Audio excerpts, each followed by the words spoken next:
Fala galerinha, estamos de volta para dar continuidade às nossas aulas sobre as escolas literárias. E hoje nós vamos falar sobre o modernismo português, modernismo que aconteceu em Portugal. Como você sabe, o modernismo, em todos os lugares que ele aconteceu, ele encontrou muita resistência por parte do público, da crítica tradicional. Afinal de contas, os modernistas propunham uma ruptura, uma mudança muito radical. Então os primeiros modernistas, em qualquer lugar, eles tiveram dificuldade para expor, para mostrar a sua arte. Em Portugal, os primeiros modernistas resolveram criar uma revista própria onde eles pudessem expor a sua poesia, a sua arte moderna. Essa revista surgiu em 1915 e recebeu o nome de Revista Orfeu. Então, oficialmente, o modernismo começa em Portugal em 1915 com a publicação da Revista Orfeu. E as pessoas, os poetas que participaram dessa Revista Orfeu, passaram a receber o nome de Geração Orfeu. A geração que implantou o modernismo em Portugal recebeu o nome de Geração Orfeu. Então você já sabe, se você encontrar no enunciado de uma questão, uma expressão do tipo assim, ó, Fernando Pessoa, que fez parte da Geração Orfeu e tal, você já sabe que estão falando daquela geração, da primeira geração de poetas modernistas em Portugal. Depois da revista Orfeu, nós tivemos em 1927 o surgimento de uma nova revista chamada Presença, com outro grupo de poetas, com uma outra geração de poetas e artistas, e aí nós temos então a segunda fase do modernismo português. O modernismo da geração Presença. Coube a essa segunda geração meio que organizar a casa. Foi mais ou menos o que aconteceu aqui no Brasil, depois a gente vai falar sobre o modernismo brasileiro, vocês vão entender a analogia aí. Num primeiro momento, numa primeira fase, nós temos aquela ruptura radical, aquela coisa meio destrutiva e tal, aquela busca de liberdade e tal. Num segundo momento, após as conquistas dessa liberdade, dessa ruptura com a arte tradicional, veio o momento de colocar um pouco de ordem na casa, inclusive recuperando algumas formas tradicionais e passando a conviver harmonicamente com as conquistas modernas aí. E como aqui no Brasil, lá em Portugal, também nós vamos ter uma terceira fase, que é o chamado neorrealismo, que começa oficialmente lá a partir dos anos 40. Esse neorrealismo, aí tem uma curiosidade interessante, esse neorrealismo ele foi inspirado no nosso neorrealismo que aqui no Brasil aconteceu na década de 30. O neorrealismo aqui corresponde à nossa segunda geração, à nossa segunda fase do modernismo. E é interessante porque pela primeira vez na história nós temos autores brasileiros influenciando os portugueses. Sempre foi o contrário, os brasileiros influenciados pelos portugueses. Agora, autores brasileiros, especialmente o Graciliano Ramos, especialmente o livro Vidas Secas, irão inspirar os autores portugueses nessa fase chamada de neorrealismo. E nós temos, a partir dos anos 50, mais especificamente a partir dos anos 60, o que os críticos portugueses chamam de pós-modernismo. E aí nós vamos ver o florescer de uma gama muito grande de escritores de prosa de alta qualidade. Nós podemos observar que em Portugal, na primeira metade do século XX, predominou a poesia, o surgimento de grandes poetas, destacando-se aí o Fernando Pessoa. Na segunda metade do século XX, vão surgir em Portugal grandes escritores de prosa, como Agostina Bessa Luís, Antônio Lobo Antunes e principalmente José Saramago, o primeiro escritor de língua portuguesa a ganhar o Prêmio Nobel de Literatura. Agora, o modernismo português, quando ele é cobrado aqui no Brasil, seja nas provas escolares, dos vestibulares, geralmente ele é cobrado a partir de uma indicação prévia de leitura, principalmente da obra do Saramago, que constantemente está nos principais vestibulares aí. Mas existe um autor, existe uma obra do modernismo português que é cobrado regularmente aqui no Brasil, nas escolas, nos vestibulares, independente de indicação prévia. Nós estamos falando do grande Fernando Pessoa, da poesia do Fernando Pessoa. A poesia do Fernando Pessoa é tão conhecida aqui no Brasil que muitos chegam até a pensar que ele é um autor brasileiro. Então, o nosso trabalho em cima do modernismo português vai se concentrar em estudar a obra do Fernando Pessoa. Só que aí tem um detalhe.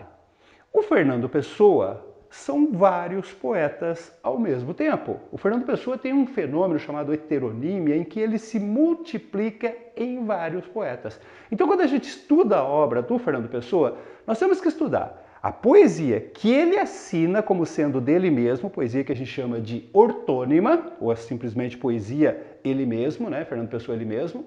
E temos que estudar pelo menos os principais heterônimos. Nós temos 3 poetas heterônimos que se destacam. Cada um com suas particularidades, com suas especificidades, com o seu estilo, com a sua temática. É como se nós estivéssemos estudando realmente vários poetas em um só. Então, nós vamos fazer o seguinte, nós vamos dividir essa aula em 2. Nessa primeira aula, eu vou trabalhar com vocês com a poesia do Fernando Pessoa, ele mesmo. E na próxima aula, eu trabalho com a poesia dos seus 3 heterônimos. Certinho? A poesia do Fernando Pessoa, ele mesmo, está dividida pela crítica especializada em 2 tópicos. Tem uma parte da poesia dele que a crítica chama de épica lírica. Uma poesia que mistura características épicas e líricas. Você sabe que poesia épica e poesia lírica são 2 coisas bem distintas. Poesia épica é uma poesia narrativa, geralmente feita nos modelos, inspirada nos modelos das epopeias antigas, feita para cantar glórias, feitos gloriosos, grandiosos de toda uma nação, de todo um povo, como por exemplo os Lusíadas. A poesia lírica, por outro lado, é uma poesia curta, feita para expressar as emoções, os sentimentos, os pontos de vista do autor, do sujeito lírico ali. Poesia épica lírica significa uma poesia que mistura as 2 coisas. E é o que nós encontramos no livro Mensagem, do Fernando Pessoa. Outra curiosidade. O Fernando Pessoa, quando ele morreu, ele já era um poeta famoso, conhecido, tal, mas ele deixou uma obra vastíssima, inédita, guardada num baú, famoso baú de Fernando Pessoa. Na verdade, gente, o único livro que ele publicou em vida, em português, que ele organizou e publicou em vida, foi o livro Mensagem. Isso 1 ano antes da morte dele. Ele morreu em 1935. O restante, principalmente a obra dos seus heterônimos, o grosso da obra dos seus heterônimos, foi publicada póstumamente. Isso só fez crescer a fama e a admiração por esse grande poeta aí. O Mensagem, então, é uma obra que atingiu também um grande sucesso, mas póstumamente. Mensagem é um livro de poesia, de poemas curtos, são dezenas de poemas curtos, divididos em 3 partes, o Brasão, o Mar Português e o Encoberto, que tem uma temática épica com uma essência lírica. O que significa isso? Quando você observa os poemas do ponto de vista da temática, você encontra as grandes glórias portuguesas. Os grandes heróis de Portugal, aqui representados pela expressão brasão, aquele símbolo dos nobres de Portugal. As grandes conquistas marítimas, o mar português, e também as referências ao grande mito português que é Dom Sebastião, aqui representado na terceira parte pelo título O Encoberto. Então, a temática são temas referentes a essas glórias, essas conquistas do passado português. No entanto, a essência desses poemas é uma espécie de nacionalismo místico. É uma mensagem de otimismo, de esperança, de confiança, baseada num nacionalismo místico. Por isso que nós falamos que tem uma temática épica com uma essência lírica. Uma outra coisa interessante se observar também, gente, é que há uma grande semelhança dos poemas desse livro, Mensagem, com os Lusíadas de Camões. Essa semelhança se dá principalmente na parte temática. Muitos poemas do livro Mensagem podem ser associados diretamente a episódios de Os Lusíadas. Mas o mais interessante é que essa semelhança, essa intertextualidade que existe entre o livro Mensagem e Os Lusíadas não se limita apenas à temática. Há também uma semelhança estrutural, na linguagem, por exemplo. E isso é estranho porque são obras de épocas totalmente distintas, diferentes, Os Lusíadas é lá do século XVI, dos anos 500, enquanto que o Mensagem é do século XX. Mas o Fernando Pessoa fez questão de reproduzir algumas formas da linguagem da época dos Lusíadas. A grafia das palavras segue o registro que havia lá na época dos Lusíadas, como por exemplo a palavra fato com o C mudo no meio, ele com 2 L's, enfim, além da semelhança temática, você ainda encontra também uma semelhança estilística entre essas duas grandes obras da literatura portuguesa. Então é um prato cheio para uma questão de prova, para uma questão de vestibular. Vale a pena ficar atento. Vamos dar uma olhadinha num exemplo de um poema retirado do livro Mensagem, para você observar essa mistura entre a temática épica e a essência lírica. Eu selecionei aqui para vocês um clássico, né, desse livro, um dos poemas mais conhecidos do Fernando Pessoa, que é o Mar Português. Olha só. Ó mar salgado, quanto do teu sal são lágrimas de Portugal. Por te cruzarmos, quantas mães choraram, quantos filhos em vão rezaram, quantas noivas ficaram por casar, para que fosses nosso, ó mar. Valeu a pena? Tudo vale a pena se a alma não é pequena. Quem quer ir passar além do bojador, tem que passar além da dor. Deus ao mar o perigo e o abismo deu, mas nele é que espelhou o céu. Observe, gente, se você analisar pela questão da temática, o tema é totalmente épico, né? É uma referência ao sofrimento pelo qual passou o povo português para atingir a sua maior glória, a conquista do mar, a conquista do caminho marítimo, né?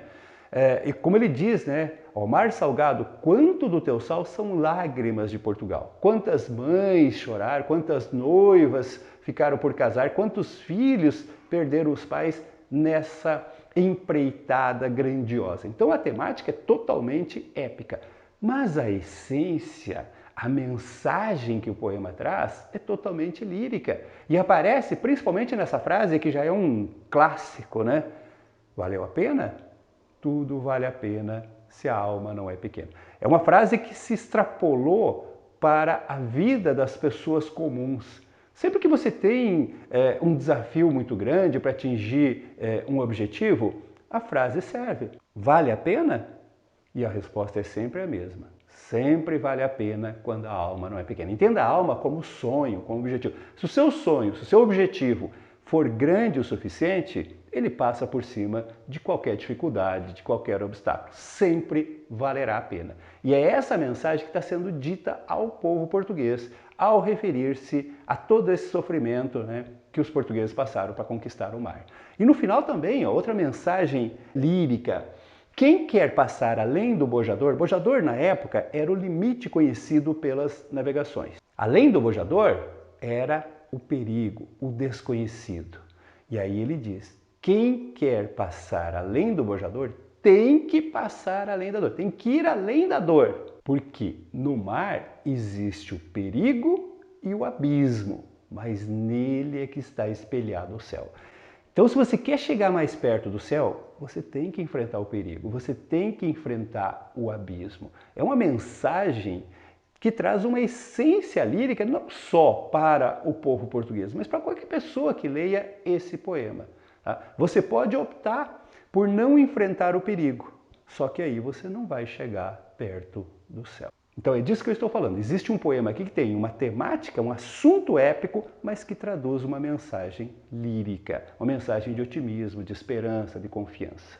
Certinho? Mas além da parte épica lírica, da poesia épica lírica que aparece nesse livro Mensagem, nós temos dezenas de outros poemas que foram depois juntados, né, num cancioneiro e que são poemas líricos, poemas feitos essencialmente para mostrar o sentimento, a emoção, a reflexão do poeta ali. Essa poesia lírica, ela tem uma parte que apresenta formas de linguagem totalmente livres, bem tipicamente modernas. Não vamos esquecer que o Fernando Pessoa fez parte do grupo que implantou o modernismo em Portugal, da geração Orfeu. Tá? Mas tem uma boa parte também dessa poesia que segue as formas mais tradicionais, né, com estrofes e com versos regulares aí. Como eu falei, após um primeiro momento de radicalismo, o modernismo passou a trabalhar conjuntamente com as conquistas modernas e as formas tradicionais. E o Fernando Pessoa fez isso com grande maestria. Tanto a poesia de forma livre quanto a poesia de forma mais tradicional, ela apresenta basicamente um antissentimentalismo. É importante dizer que isso não é uma característica exclusiva da poesia do Fernando Pessoa. É uma característica do modernismo como um todo. Tá? O modernismo tem essa postura meio antissentimental. Enquanto a poesia do século XIX se esmerava em explorar o sentimentalismo, a poesia do século XX ela se volta mais para uma visão mais objetiva, mais investigativa das próprias emoções, né? Uma espécie de racionalização das próprias emoções ali. Uma outra característica que nós encontramos no Fernando Pessoa, pelo menos numa fase dele, é o chamado neossimbolismo. Você deve estar lembrado, se você não viu a aula do simbolismo, pode assistir nesse mesmo canal, né? Eu falei nessa aula que o simbolismo não foi reconhecido na época em que ele aconteceu, no final do século XIX. Né? Os seus autores, os poemas simbolistas não foram reconhecidos naquela época. Eles passaram a ser reconhecidos depois no modernismo, quando aconteceu um movimento chamado neossimbolismo. Né? Alguns autores modernos recuperaram características do simbolismo, como, por exemplo, a exploração da musicalidade, das imagens vagas, sugestivas. E o Fernando Pessoa foi um desses poetas que teve sua fase neossimbolista. Então, alguns poemas dele apresentam características que lembram muito a poesia simbolista aí. E por último, vale comentar aqui a característica da metalinguagem, uma característica que também é comum aos autores modernos. A metalinguagem ou metapoesia, ou seja, o comentário sobre a própria poesia, sobre o próprio fazer poético, que aparece no Drummond, que aparece no Bandeira e aparece no Fernando Pessoa. Dentro do modernismo do século XX, essa vida corrida, dinâmica, né? Essa presença da tecnologia, parece não haver muito espaço para a poesia. Então é muito comum o poeta se voltar para discutir, para refletir sobre o seu próprio fazer poético. Um questionamento sobre a função que a poesia ainda teria no mundo tecnológico moderno aí. A isso nós chamamos de metapoesia. E eu selecionei para vocês, para exemplificar a poesia lírica dele, exatamente um poema metalinguístico, que é esse aqui, ó, Autopsicografia, um poema também muito famoso, cujo título é formado por 3 palavras, autopsicografia. Auto a si próprio, né? Psico é uma referência à alma, à essência da pessoa, e grafia, registro, né? Grafar, registrar. Então seria uma espécie de registro da própria alma. Veja o que diz o poema, ó. O poeta é um fingidor. Finge tão completamente que chega a fingir que é dor, a dor que devera sente. E os que leem o que escreve, na dor lida sentem bem, não as duas que ele teve, mas só a que eles não têm. E assim nas calhes de roda gira a entreter a razão, esse comboio de corda que se chama coração. Observe que há uma regularidade de rimas, de estrofes, então pertence àquela forma mais tradicional da poesia do Fernando Pessoa. E é uma poesia que investiga o próprio fazer poético. Observe que Fernando Pessoa diz que o poeta é um fingidor. Ele finge tão completamente que chega a fingir que é dor a dor que devera sente. Ou seja, a poesia que ele cria é uma poesia fingida, mas é um fingimento partindo de uma dor real, de uma emoção real. E os que leem o que ele escreve, a dor que ele cria, na dor lida, sentem bem não as duas que já existiam, mas aquelas que eles não têm. Ou seja, o que ele quer dizer é que há uma relação, né, entre o Criador, a criação e aquele que lê aquilo que ele criou. O poeta parte de um sentimento real, cria um sentimento fingido e esse sentimento provoca, desperta no leitor um terceiro sentimento. E assim transcorre a vida. E assim nas calhas de roda gira a entreter a razão esse comboio de corda que se chama coração. Então, um poema reflexivo sobre as emoções, né? Dentro de uma estrutura mais formal e ao mesmo tempo questionando o próprio fazer poético, típico da poesia do Fernando Pessoa e da poesia moderna como um todo aí. Certinho, gente? Bom, com isso nós estamos encerrando essa primeira aula, né, falando sobre a poesia ortônima do Fernando Pessoa, mas não percam a aula 2 do Modernismo Português, onde nós estaremos falando sobre os seus heterônimos. Até mais!